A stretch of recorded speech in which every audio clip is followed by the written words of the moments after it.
வாங்க இந்த வரலாற்று அலசலுக்குள் நேரடியாக போவோம். பல நூற்றாண்டுகளுக்கு முன்னாடி உருவாக்கப்பட்டதா சொல்லப்பட்ட, ஆனா உண்மையிலேயே இணையத்துல கற்பனையா உருவாக்கப்பட்ட ஒரு பிரம்மாண்டமான போர்க்கப்பல் எப்படி ஒரு பிரபலமான உலகத்தரம் வாய்ந்த வீடியோ கேமிற்குள் நுழைந்தது அப்படிங்கிற சுவாரஸ்யமான மர்மத்தை தான் நாம இன்னைக்கு அவிழ்க்க போறோம். இது வரலாறு, இணைய புரளிகள், அப்புறம் நம்பகத்தன்மை பற்றிய ஒரு ஆழமான பார்வை. இடைக்கால இந்தியாவுல நிஜமாவே உலகத்தோட மிகப்பெரிய போர்க்கப்பல்களை ஒன்ன உருவாக்குனாங்களா? யோசிச்சு பாருங்க. 2022ல உலக புகழ்பெற்ற வீடியோ கேமான age of empires 2 dynasties of India அப்படிங்கிற தன்னோட புதிய பகுதியை வெளியிட்டப்போ திராவிடர்களுக்கான ஒரு பிரம்மாண்டமான போர்க்கப்பலை அதுல அறிமுகப்படுத்தினாங்க. இத பார்த்த உடனே வரலாற்று ஆர்வலர்களுக்கும் சரி, கேமர்களுக்கும் சரி ஒரு பெரிய ஆச்சரியம் காத்திருந்தது. அந்த கேமை உருவாக்குனவங்க இந்த கப்பலுக்கு வெச்ச பேரு த்ரீஷடை. சும்மா இல்லங்க, இது ரொம்ப வலிமையான கவசங்களை கொண்ட சுமார் 400 கடற்படை வீரர்களை சுமந்துட்டு போற அளவுக்கு சக்தி வாய்ந்த ஒரு போர்க்கப்பல்னு விவரிக்கப்பட்டது. ஒரே நேரத்துல 3 சின்ன கப்பல்களை அழிக்கும் சக்தி கொண்டதுன்னு சொன்னாங்க. ஆனா நாம இப்ப பார்க்க போற மாதிரி இந்த டிஜிட்டல் பிரம்மாண்டத்தின் பின்னாடி ஒரு மாபெரும் ரகசியம் ஒளிஞ்சிருந்தது. அந்த ரகசியம் என்ன தெரியுமா? இந்த கப்பல் முற்றிலுமா ஒரு கட்டுக்கதை. ஆமாங்க, நீங்க கேட்டது உண்மைதான். ரெடிட் தளத்துல LXT130J அப்படிங்கிற ஒரு பயனர் முதல்ல இது குறித்து சந்தேகத்தை எழுப்பினார்.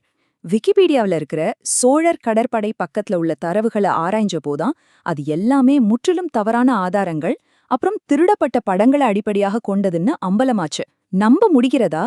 விக்கிபீடியா வரலாற்றுல சுமார் 13 வருஷங்களுக்கு மேலாக நீடித்த ஒரு மிகப்பெரிய இணைய புரளி இது. இந்த விஷயம் அம்பல ஆனதும் கேம் உருவாக்குனர்கள் என்ன சொன்னாங்க தெரியுமா? தங்களோட தவற நேரடியா ஒத்துக்காம வரலாற்று தரவுகளோட கொஞ்சம் சுவாரஸ்யமா விளையாட நினைச்சோன்னு ரொம்ப கூலா மழுப்பலான பதில சொன்னாங்க. ஆனா உண்மையான நிலைமை என்னன்னா, 16 வருஷமா இணையத்துல சுத்திட்டு இருந்த ஒரு அப்பட்டமான புரளிய அவங்களுக்கே தெரியாம தங்களோட அதிகாரப்பூர்வ கேம்ல சேர்த்துட்டாங்க அப்படிங்கிறதுதான். 2023ஆம் ஆண்டுல ஃபர்காட்டன் எம்பயர்ஸ் குழுவை சேர்ந்த சாம் லெவின் இத பத்தி பேசும்போது, நாங்க நம்பகத்தன்மையை விட நுணுக்கங்கள்ல அதிக கவனம் செலுத்திட்டோம், இத வெறும் போர்க்கப்பல்னே அழைச்சிருக்கலாம் அப்படின்னு சொன்னார். மேலும் அவங்க இந்த கப்பலோட பேரை ஒரு பழமையான இராணுவ கையேட்டிலிருந்து எடுத்ததா சொன்னாங்க. அப்படியானால் அவங்க எந்த கையேட்டை குறிப்பிட்டிருப்பாங்கன்னு ஒரு சின்ன அலசல் பண்ணி பாப்போமா? இணையத்துல இந்த புரளிய கிளப்பிய நபர் இருக்காரே, அவரு ரொம்பவே புத்திசாலி. ஏன்னா அவரு யுக்தி கல்பதரு அப்படிங்கிற ஒரு உண்மையான சமஸ்கிருத நூல்ல இருந்து தரவுகளை திருடியிருக்காரு. போஜ மன்னரால் எழுதப்பட்ட இந்த நூல் சோழ சாம்ராஜ்யத்துக்கு சொந்தமானதே கிடையாது. மாறாக இது புவியியல் ரீதியா வெகு தொலைவில் இருந்த பரமார அரசவையைச் சேர்ந்தது. அதிலிருந்த தரணி அப்படிங்கிற உண்மையான கப்பல் வகையா சோழர்களோட கப்பல்னு ரொம்ப தந்திரமா மாத்தி எழுதிட்டார் அந்த நபரு. இதுல ரொம்ப சுவாரஸ்யமான விஷயம் என்னவென்றால், உண்மையான சமஸ்கிருத சொற்கள் எப்படி தவறாக பயன்படுத்தப்பட்டிருக்கு அப்படிங்கிறதுதான். தரணி அப்படிங்கிற சமஸ்கிருத சொல்லுக்கு பிடித்துக் கொள்ளுதல் இல்லனா நினைவில் வைத்தல் அப்படின்னு அர்த்தம்.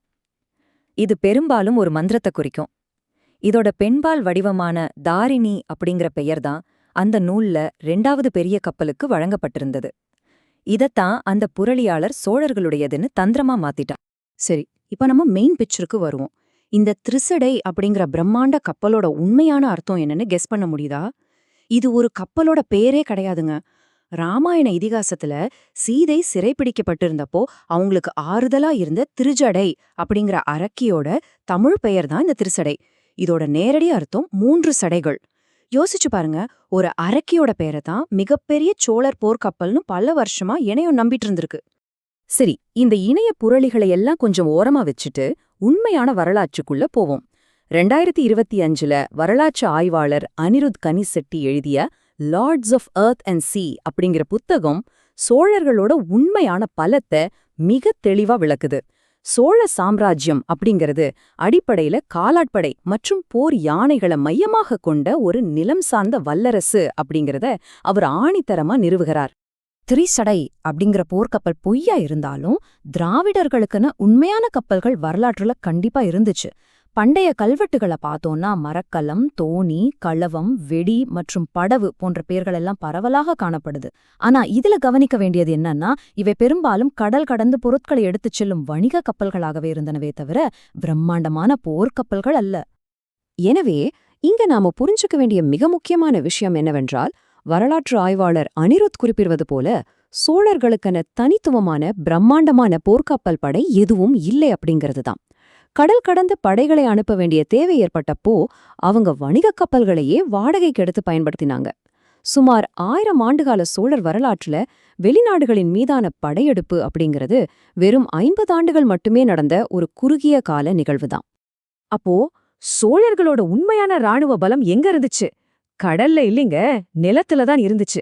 அவங்க மாபெரும் போர் யானைகளையும் மிகவும் சிறப்பு வாய்ந்த காலாட்படைகளையும் முழுமையா நம்பியிருந்தாங்க. கல்வெட்டுகள் கர்நாடகா ஸ்ட்ராங்ஹெட்ஸ் அப்புறம் மலையாளி காலாட்படை போன்ற பலம் வாய்ந்த ரெஜிமெண்ட்களை பற்றி பெருமையா குறிப்பிடுகின்றன. அவங்க தரைப்போர் கலையில தான் உண்மையான வல்லுநர்களாக திகழ்ந்தாங்க. இதை இன்னும் தத்ரூபமா விளக்குவது எதுனா, யானை படைகளோட முக்கியத்துவத்தை உணர்த்தும் ஒரு வரலாற்று நிகழ்வுதான் ஆணை மேற்றுஞ்சின தேவர் அப்படின்னு போற்றப்படும் இளவரசர் ராமர் ஒரு போர் யானையின் மேல உட்கார்ந்து போரிட்டபடியே வீர மரணமடைந்தார் அப்படிங்கிற வரலாற்று சம்பவம் சோழர்களோட நிலம் சார்ந்த போர்க்கலையின் தீரத்தை நமக்கு கண் முன்னாடி கொண்டு வந்து நிறுத்துது. இப்போ உங்களுக்கு ஒரு கேள்வி வரலாம். வரலாறு இவ்வளவு தெளிவா இருக்கும்போது சோழர்களின் மாபெரும் கடற்படை அப்படிங்கிற இந்த கற்பனைய இத்தனை வருஷமா மக்கள் எப்படி இவ்வளவு ஆழமா நம்புனாங்க? இது எப்படி ஒரு தேசியவாத பெருமிதம் கொள்ள செய்யும் கட்டுக்கதையா இணையத்துல ஆழமா வேரூன்றியது? இத புரிஞ்சுக்க மக்கள் மனதை முழுமையா ஆட்கொண்ட வெகுஜன கலாச்சாரத்தோட தாக்கத்தை நாம கொஞ்சம் திரும்பி பார்க்கணும். எதுக்கான விடைய தேடி போனோம்னா, அது நம்மள 20ஆம் நூற்றாண்டிலே தமிழ்நாட்டோட மிகச்சிறந்த பிரபலமான எழுத்தாளர்கள்ல ஒருவரான ஷாண்டில்யன் என்ற பாஷ்யம் ஐயங்காரோட வாழ்க்கை வரலாற்று பக்கம் கொண்டு போகும். 1910ல பிறந்த இவரு 60 மற்றும் 70கள்ல குமுதம் இதழ்ல எழுதிய வரலாற்று புதினங்கள் பல்லாயிரக்கணக்கான வாசகர்களோட நெஞ்சங்கள்ல நீங்காத இடத்தை பிடிச்சது. சாண்டில்யனோட கடல்புறா, யவனராணி அப்புறம் கன்னிமாடம் போன்ற நாவல்கள் எல்லாம் வேற லெவல் ஹிட். குறிப்பா கடல்புறா நாவல்ல 11ஆம் நூற்றாண்டு சோழர்களோட கடற்படை படையெடுப்புகளை அவர் மிகவும் விறுவிறுப்பாகவும் பிரம்மாண்டமாகவும் விவரிச்சிருந்தார். இது போன்ற நாவல்கள் தான் லட்சக்கணக்கான வாசகர்களோட மனசுல வரலாற்றிற்கும் புனைவிற்கும் இடையேயான கோட்டைய மெல்ல மெல்ல அழித்துவிட்டது. பொதுவா மிகச் சிறந்த வரலாற்று புனைவுகள் மக்களை மகிழ்விப்பதற்காக ஒரு அழகான கலாச்சார பின்னணிய உருவாக்குது. இதுல எந்த தப்பும் கிடையாது. ஆனா இந்த புனைவுகள் ஏற்படுத்திய ஆழமான உணர்வுபூர்வமான பெருமிதமே இணையத்துல யாரோ ஒருவரால் உருவாக்கப்பட்ட சோழர் கடற்படை பற்றிய பொய்த் தகவல்களை மக்கள் இதுதான் உண்மையான வரலாறு அப்படின்னு எந்த கேள்வியும் கேட்காம நம்புவதற்கான அடித்தளத்தை அமைத்து கொடுத்துடுச்சு.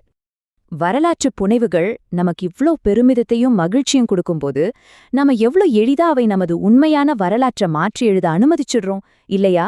நாம படிக்கிற தகவல்களோட ஆதாரங்களை சரிபார்ப்பது எவ்வளவு முக்கியம் அப்படிங்கறத இந்த திருசடை கப்பல் புரளி நமக்கு மிக ஆழமா உணர்த்துது. இது கடைசியா நம்ம முன்னாடி ஒரு பெரிய கேள்வியை வைக்குது. இன்னைக்கு நாம வரலாற்று உண்மைகள் அப்படின்னு ரொம்ப பெருமையா நம்பிட்டு இருக்கிற வேற எத்தனை விஷயங்கள் உண்மையிலே இது போன்று மிக திறமையாக எழுதப்பட்ட வெறும் கட்டுக்கதைகளாக இருக்கக்கூடும்? சிந்தித்து பாருங்கள்.